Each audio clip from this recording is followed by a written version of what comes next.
Bench PH. At ito nga pala yung mga kapatid ko. Si, ano pa ano? Ikaw? King Lucas, ikaw? Ako naman si Bench David. Bench David. Bench David. Ayan yung kwarto. Ito yung bahay namin, guys. Kwarto na pintong guys! Pero may isa kaming ano? Si daddy namin guys. Ino-ino. Ito guys. Si Daddy, tapos si Mama. Pagkalayo. Ito yung bahay namin, guys. Ito guys yung ano. Isang kwarto namin. Ito guys, nagbo-vlog din ako. Yan ang ano ko guys. Nagbo-vlog din yung kapatid ko, guys. Mini-vlog lang siya sa TikTok. Then, tayo sa kabila. YouTube. May YouTube channel din ako. Ayaw. Dolikudan.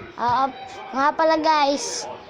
Guys, tingnan nyo. Na-stuck yung squishy doon. Ayun, guys, na stuck yung squishy, guys.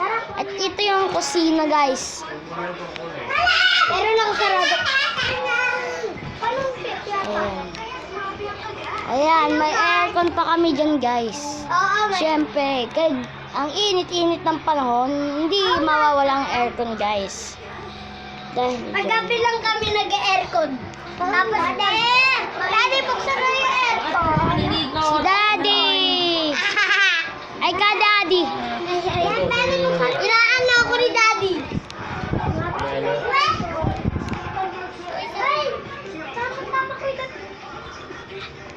Si Miel! Si Miel! Ay ka! Add nyo din siya, guys. Ano din siya, guys? Yel 8876. 88776. Ayan. May pusa doon, guys. Ito palang Re! tapon. Ay ka! Ito palang tapon ni Mama kayo. Lalatag na ako. Side na yung side. Nakasuot namin, ha? Oo. Guys, mag-comment nga kayo kung maganda yung bahay namin, ha? At mag-like at subscribe. Kasi pag di kayo nag-like, maasin kayo. Mag-subscribe na rin, ha? Sige, bye guys!